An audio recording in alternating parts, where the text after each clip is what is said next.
ಭಾರತ್ ನ್ಯಾಯ ಯಾತ್ರೆ ಅಂತೇಳಿ ಕಾಂಗ್ರೆಸ್ನವರು ಮತ್ತೆ ಭಾರತ್ ಜೋಡೋ ಥರನೇ ಒಂದು ಜನವರಿ 14ರಂದು ಕಾರ್ಯಕ್ರಮ ಮಾಡ್ತಾರೆ. ಕಾಂಗ್ರೆಸ್ ಯಾವ್ಯಾವಾಗ ಅಧಿಕಾರದಲ್ಲಿ ಇತ್ತೋ ಆಗ ಭಾರತಕ್ಕೆ ಅನ್ಯಾಯ ಮಾಡ್ತು, ಭಾರತಕ್ಕೆ ನ್ಯಾಯ ಕೊಡೋ ಕೆಲಸ ಮಾಡಲಿಲ್ಲ. ನೋಡಿ, ಭದ್ರತಾ ಮಂಡಳಿನಲ್ಲಿ ಕಾಯಂ ಸದಸ್ಯತ್ವದ ಆಫರ್ ಬಂದಿತ್ತು ಭಾರತಕ್ಕೆ. ಯಾವ ಕಾರಣಕ್ಕೆ ನಿರಾಕರಿಸ್ತು ಕಾಂಗ್ರೆಸ್ಸು?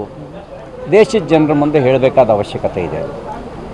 ಚೈನಾ ಸಿಯಾಚಿನ್ ಪ್ರದೇಶವನ್ನು ಆಕ್ರಮಿಸಿ ಕೂತ್ಕೊಂಡಾಗ ಸಂಸತ್ನಲ್ಲಿ ಅದು ಹುಲ್ಲು ಬೆಳೆಯದ ಜಾಗ ಅಂತ ಉತ್ತರ ಕೊಟ್ಟಿದ್ದರು.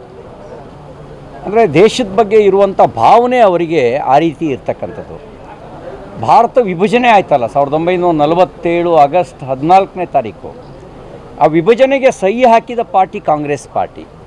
ಆ ವಿಭಜನೆ ಸಂದರ್ಭದಲ್ಲಿ 3 ಕೋಟಿಗೂ ಹೆಚ್ಚು ಜನ ಸಂಕಷ್ಟಕ್ಕೊಳಗಾದರು.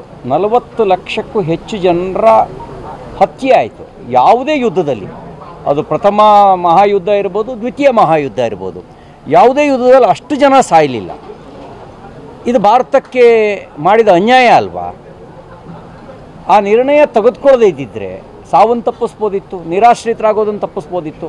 ನೀವು ಯೋಚನೆ ಮಾಡಿ, ನಿಮ್ಮೂರಿನಲ್ಲೇ ನೀವು ನಿರಾಶ್ರಿತರಾಗುವಂಥದ್ದು ಇದು ಅನ್ಯಾಯದ ಸಂಗತಿ ಅಲ್ವಾ? ಭಾರತಕ್ಕೆ ನ್ಯಾಯ ಕೊಡುವಂಥ ಕೆಲಸ ಅಂದರೆ ಏನದು? ಅಂದರೆ ತನ್ನ ಕುಟುಂಬದಲ್ಲಿ ಅಧಿಕಾರ ಇರಬೇಕು ಅನ್ನೋದು ನ್ಯಾಯ ಕೊಡೋ ಕೆಲಸನಾ? ಇದು ದೇಶಕ್ಕೆ ಮಾಡಿದ ಅನ್ಯಾಯ. ತಾನು ಮಾಡಿದ ಅನ್ಯಾಯಕ್ಕೆ ಪ್ರಾಯಶ್ಚಿತ್ತ ಮಾಡ್ಕೋಬೇಕು ಅವರು, ಮತ್ತು ತಾನು ಅನ್ಯಾಯ ಮಾಡಿದ್ದೀನಿ ಅಂತ ಕ್ಷಮೆಯಾಚನೆ ಮಾಡಬೇಕು.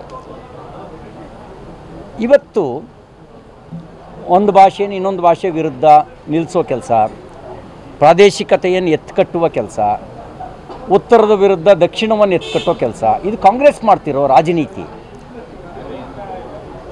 ಇದು ದೇಶವನ್ನು ಒಡೆಯುವ ಕೆಲಸ, ದೇಶಕ್ಕೆ ಮಾಡಿದ ಅನ್ಯಾಯ. ಇದು ಎಷ್ಟು ಸಾಧ್ಯ ಆಗುತ್ತೆ ಅಷ್ಟು ಒಡೆಯೋ ಪ್ರಯತ್ನ ಮಾಡಿದ್ರು. ಬ್ರಿಟಿಷರು ಕೇವಲ ಹಿಂದೂ ಮುಸ್ಲಿಂ ಇಷ್ಟೇ ಹೊಡೆದ್ರು, ಇವರು ಇಲ್ಲಿಂದ ಒಂದಕ್ಕೊಂದು ಜಾತಿವಾರು ಒಡೆಯೋ ಕೆಲಸ ಮಾಡಿದ್ರು, ಪ್ರಾದೇಶಿಕವಾಗಿ ಎತ್ಕೊಟ್ಟೋ ಕೆಲಸ ಮಾಡಿದ್ರು. ಹಂಗಾಗಿ ಕಾಂಗ್ರೆಸ್ ಅಧಿಕಾರದಲ್ಲಿ ಇದ್ದಾಗ ದೇಶಕ್ಕೆ ಅನ್ಯಾಯನೇ ಮಾಡಿದೆ. ಈಗ ಅವ್ರು ಮಾಡ್ಕೋಬೇಕಾದ್ರೆ ಪ್ರಾಯಶ್ಚಿತ್ತವನ್ನು